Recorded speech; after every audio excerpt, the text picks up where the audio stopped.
Doctor Mrigen শইকীয়াৰ ভাষ্যক লৈ বেছি হৈচৈ কৰা হৈছে। ইয়াত জড়িত হৈ আছে গভীৰ ষড়যন্ত্ৰ। বিপ্লৱ কুমাৰ শৰ্মা তদন্ত আয়োগৰ প্ৰতিবেদন নস্যাৎ কৰিব বিচৰা হৈছে। অসম লোকসেৱা আয়োগৰ 2013 আৰু 2014 চনৰ সংযুক্ত প্ৰতিযোগিতামূলক পৰীক্ষাৰ ভয়াৱহ কেলেংকাৰী সন্দৰ্ভত অৱসৰপ্ৰাপ্ত ন্যায়াধীশ বিপ্লৱ কুমাৰ শৰ্মা তদন্ত আয়োগৰ প্ৰতিবেদনখন নস্যাৎ কৰাৰ গভীৰ ষড়যন্ত্ৰ চলিছে। এই গুৰুতৰ অভিযোগ উত্থাপন কৰিছে fight against injustice of APSC শীৰ্ষক সংগঠনটোৱে।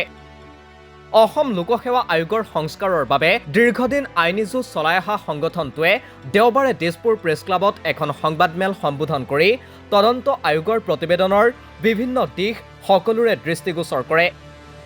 বিশেষকৈ আয়োগৰ ওপৰত সাক্ষ্যদান কৰা তথা তদন্ত প্ৰতিবেদনত থকা APSC কেলেংকাৰীৰ অন্যতম নায়ক হিচাপে পৰিচিত ডাক্তৰ মৃগেন শইকীয়াৰ এটা ভাষ্যক লৈ সৰব হৈ পৰে সংগঠনটোৰ প্ৰশাসক মানস প্ৰতিম বৰুৱা।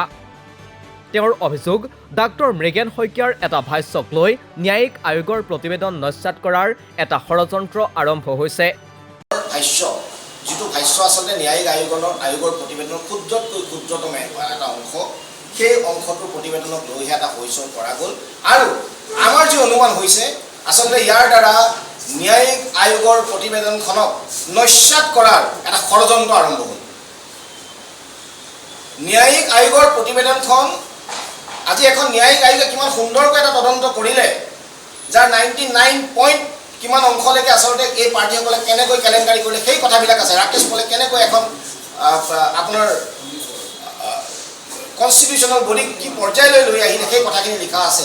কিন্তু সেই কথাখিনি বাদ দি কেৱল মৃগেন শইকীয়াৰ এটা ৰায়ৰ ওপৰত তেওঁলোকে মস্ত। ডাক্তৰ মৃগেন শইকীয়াৰ ভাষ্যক লৈ যি পৰিৱেশ সৃষ্টি কৰা হৈছে তাতো ষড়যন্ত্ৰ থকাৰ অভিযোগ উত্থাপন কৰে মানস প্ৰতিম বৰুৱাই। গতিকে মৃগেন শইকীয়াৰ ভাষ্যৰ ওপৰত যি ধৰণৰ আচলতে হৈছিলে তাক আমি ষড়যন্ত্ৰ বুলি কওঁ। কিয় ষড়যন্ত্ৰ? তাৰ পৰৱৰ্তী সময়ত আন এক ডাঙৰ ঘটনা ঘটিল। বহুতে ক'ব খোজে যে APSC কেলেংকাৰী তদন্ত কৰা, আমি APSC কেলেংকাৰী তদন্ত কৰা বুলি সেই বিষয়ে। বিপ্লৱ কুমাৰ শৰ্মা তদন্ত আয়োগৰ প্ৰতিবেদনৰ মূল পৰামৰ্শক গুৰুত্বহীন কৰাৰো অভিযোগ উত্থাপন কৰে মানস প্ৰতিম বৰুৱাই। তেওঁ এই সন্দৰ্ভত কয়, তদন্ত আয়োগৰ মূল পৰামৰ্শ আছিল 2013 চনৰ সংযুক্ত প্ৰতিযোগিতামূলক পৰীক্ষাৰ সকলো নিযুক্তি বাতিল কৰা। 2013 চনৰ প্ৰতিবেদনৰ মূল কথাটো হৈছে যে 2013 বৰ্ষৰ যি পৰীক্ষা হৈছিলে, এই পৰীক্ষাত ইমান দুৰ্নীতি হৈছিলে, ইমান কেলেংকাৰী হৈছিলে, তলৰ পৰা ওপৰলৈকে ইমানখিনি মানুহ জড়িত হৈ আছিলে বা এনে প্ৰক্ৰিয়াই একাংশ মানুহক বঞ্চিত কৰিছিলে। গতিকে এই সমগ্ৰ নিযুক্তি বাতিল হ'ব লাগে, সমগ্ৰ নিযুক্তি বাতিল হ'ব লাগে, এনেধৰণৰ এটা খুব কঠোৰ ধৰণৰ পৰামৰ্শ দিছে। অৰ্থাৎ একেদৰে তদন্ত আয়োগে প্ৰতিবেদনত 2014 চনৰ সংযুক্ত প্ৰতিযোগিতামূলক পৰীক্ষা কেলেংকাৰীৰো তদন্ত কৰি দোষীক শাস্তি দিয়াৰ পৰামৰ্শ আগবঢ়াইছে। কিন্তু ফাইট এগেইনষ্ট ইনজাষ্টিচ অফ APSCৰ দাবী 2013 আৰু 2014 চনৰ দুয়োটা নিযুক্তি সম্পূৰ্ণ বাতিল কৰক চৰকাৰে।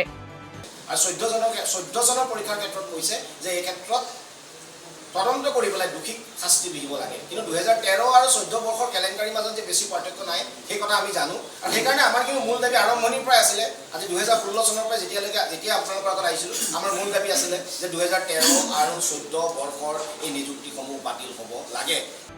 ইপিনে সংবাদমেলত APSC কেলেংকাৰীৰ মূল খলনায়ক তথা বৰ্খাস্ত হোৱা অধ্যক্ষ ৰাকেশ কুমাৰ পালৰ কেলেংকাৰীৰ তদন্ত কৰা অৱসৰপ্ৰাপ্ত আৰক্ষী অধীক্ষক মুকুল শইকীয়াৰ বিৰুদ্ধে সৰব হয় সংগঠনটো। বিপ্লৱ কুমাৰ শৰ্মা তদন্ত আয়োগৰ প্ৰতিবেদন সন্দৰ্ভত মন্তব্য দিবলৈ গৈ অৱসৰপ্ৰাপ্ত আৰক্ষী অধীক্ষকগৰাকীয়ে এগৰাকী অৱসৰপ্ৰাপ্ত ন্যায়াধীশৰ বিশ্বাসযোগ্যতাক লৈ প্ৰশ্ন উত্থাপন কৰা বুলিও মানস প্ৰতিম বৰুৱাই প্ৰকাশ কৰে। এনে মন্তব্যৰ বাবে অৱসৰপ্ৰাপ্ত আৰক্ষী অধীক্ষকগৰাকীৰ বিৰুদ্ধে আদালত অৱমাননাৰ অভিযোগ উত্থাপন হ'ব পাৰে বুলিও মন্তব্য মানস প্ৰতিম বৰুৱাৰ। মুকুল শইকীয়া হৈছে ৰাকেশ পালৰ দুৰ্নীতি তদন্ত কৰা এজন বিষয়া। আৰু এই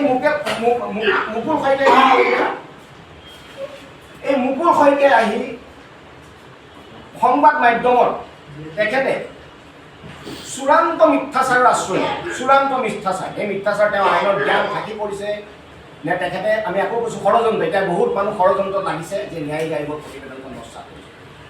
গতিকে আমি কিন্তু ষড়যন্ত্ৰ বুজিব পাইছোঁ গতিকে চূড়ান্ত মিথ্যাচাৰৰ আশ্ৰয় লৈ তেখেতে খুব ৰহস্যজনকভাৱে ন্যায়িক আয়োগৰ প্ৰতিবেদনখনকে নহয় স্বয়ং এজন ন্যায়াধীশৰ এজন প্ৰাক্তন ন্যায়াধীশৰ বিশ্বাসযোগ্যতা আৰু সততাক প্ৰশ্ন কৰিছে আৰু যি আচলতে আদালত অৱমাননাৰ অভিযোগ ই আচলতে নিউজ ডেস্ক ৰিপোৰ্ট দি ক্ৰছ কাৰেণ্ট